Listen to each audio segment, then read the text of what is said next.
Pemirsa, sempat beberapa kali mangkir, pekan ini akhirnya mantan Mendikbudristek Nadiem Makarim hadir dalam sidang dakwakan. Dan jaksa mendakwa Nadiem merugikan negara sebesar 2,1 triliun rupiah akibat pengadaan laptop Chromebook dan juga Chrome Device Management. Nadiem menyanggah dakwaan ini karena jaksa tak menguraikan mekanisme penerimaan uang. Tak ada penjelasan hubungan transaksi 809 miliar rupiah dengan Google, Chromebook maupun kementerian. Nadiem juga mengklaim tak ada sepeser pun uang yang masuk ke kantongnya. Kami telah menyiapkan reportasenya untuk Anda.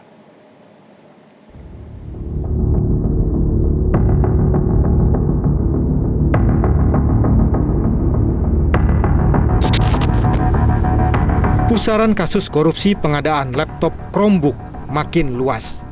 Wali Kota Semarang sekaligus mantan anggota Komisi 10 DPR RI Agustina Wilujeng Pramestuti disebut mendapat akses untuk mengusulkan sejumlah pengusaha atau perusahaan agar dilibatkan dalam proyek pengadaan laptop berbasis Chromebook di lingkungan Kementerian Pendidikan, Kebudayaan, Riset, dan Teknologi. Informasi tersebut terungkap dalam sidang pembacaan dakwaan mantan Mendikbudristek Nadiem Makarim. Agustina yang saat itu menjadi mitra kerja Kemendikbudristek di Komisi 10 DPR RI dilaporkan sempat bertemu langsung dengan Nadiem Makarim.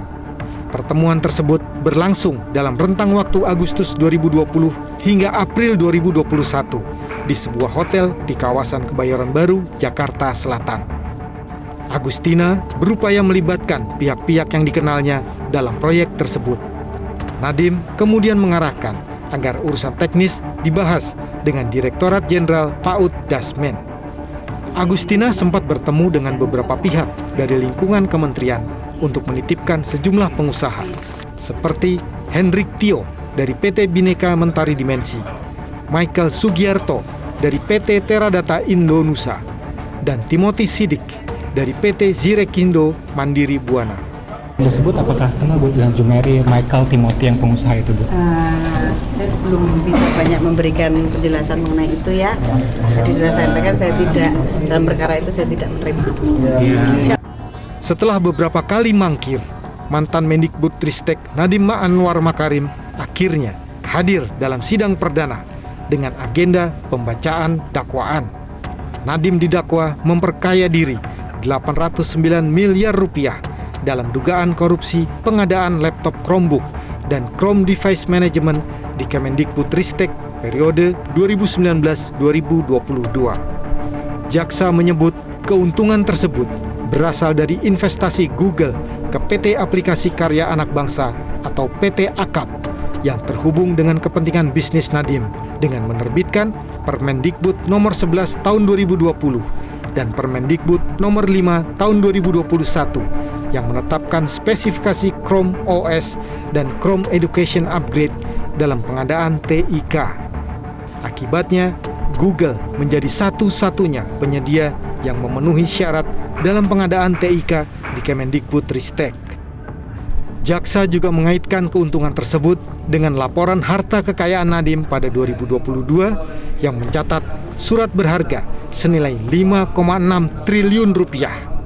Sumber dana PT AKAP disebut berasal dari investasi Google sebesar 787 juta dolar Amerika Serikat.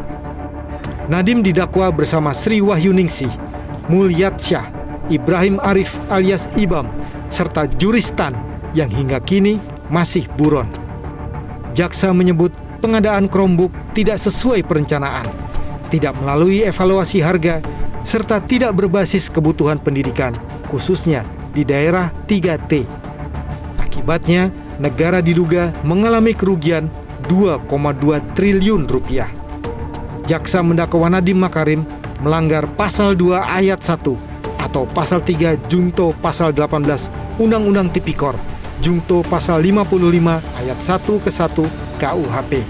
Buatan terdakwa Nadiem Anwar Makarim bersama-sama dengan Ibrahim Arif alias Ibam, Mulyatsya, Sri Wahyuningsih, dan Juristan sebagaimana diuraikan tersebut di atas telah mengakibatkan kerugian keuangan negara sebesar 1.567.888.662.000 rupiah, 74 sen berdasarkan laporan hasil audit penghitungan kerugian keuangan negara atas perkara dugaan tindak pidana korupsi program digitalisasi pendidikan pada Kementerian Pendidikan, Kebudayaan, Riset dan Teknologi Republik Indonesia atau Kemendikbudristek Republik Indonesia tahun 2019 sampai dengan 2022 tanggal 4 November 2025 dari Badan Pengawasan Keuangan dan Pembangunan Republik Indonesia atau BPKP Republik Indonesia.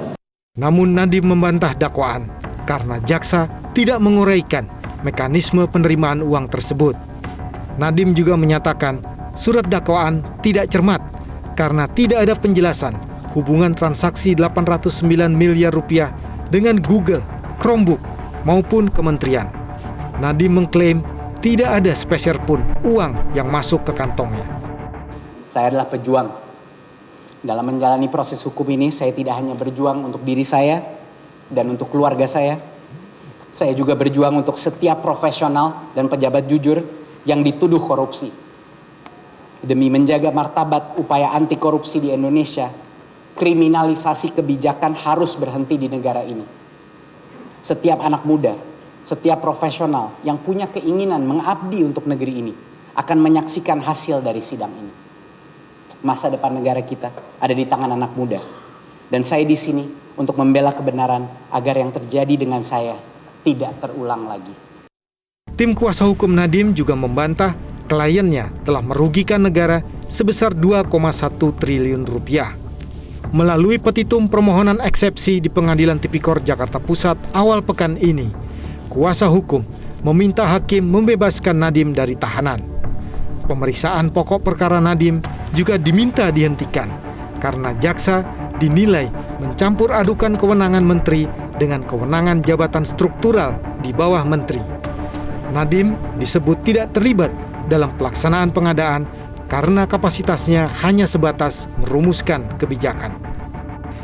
Jaksa dianggap keliru menguraikan kronologi dalam penggunaan rencana pembangunan jangka panjang menengah nasional tahun 2020-2024 untuk program Kemendikbud tahun 2016-2019. Jaksa juga dinilai tidak konsisten dalam menggunakan metode perhitungan kerugian negara dalam perkara ini. Lalu kaitan dengan yang tadi kerugian keuangan negara yang disampaikan oleh Pak Dodi. Setiap waktu nilai kerugian ini berubah-ubah terus. Nah, mungkin nanti pada kesempatan ini kami akan memintakan hasil resmi pada audit BPKP supaya jelas berapa kerugian uang negara dan kemana uang itu. Ya, penting itu. Dan pemirsa, kita akan menilis lebih jauh kasus yang ada di Kemendikbudristek ini. Yang menarik adalah kasus korupsi yang menjerat Nadiem Makarim ini ternyata memicu polemik di masyarakat karena dinilai Nadiem ini adalah korban kriminalisasi dan kasusnya syarat dengan politisasi. Kalau kita lihat surat dakwaan jaksa, di sini disebut ada jumlah kerugian negara yang disusun berdasarkan dari hasil laporan audit perhitungan kerugian negara keuangan negara atas perkara dugaan tindak pidana korupsi program digitalisasi pendidikan di Kementerian Pendidikan, Kebudayaan, Riset dan di tahun 2019 hingga 2022 ini dari Badan Pengawas Keuangan atau BPK dan juga Pembangunan Republik Indonesia. Dari hasil penghitungan BPKP kerugian negara ada sekitar 2,1 triliun rupiah dari angka kemahalan harga Chromebook sebesar 1,5 triliun rupiah serta pengadaan Chromebook device management yang ternyata sepertinya tidak diperlukan dan tidak bermanfaat ini sebesar sekitar 621 miliar rupiah. Dan kita coba lihat lebih jauh apa yang ada dalam surat dakwaan jaksa yang ternyata juga di situ menyebut ada 3 perusahaan yang mendapatkan keuntungan dari proyek pengadaan Chromebook di Kemendikbudristek. Ini adalah ada PT Teradata Indonesia, Aksio di sini sekitar 177 miliar rupiah. Aksio ini adalah produsen PT Teradata ini adalah produsen dari komputer Aksio dan ada juga PT Zarexindo Mandiri Buana. Di sini adalah produsen dari komputer Zyrek dengan sebesar 41,1 miliar rupiah dan ada juga PT Bhinneka Mentari Dimensi di mana di situ tertulis dari data sebesar 281,6 miliar rupiah. Jelajahi cara baru mendapatkan informasi. Download Metro TV Extend sekarang.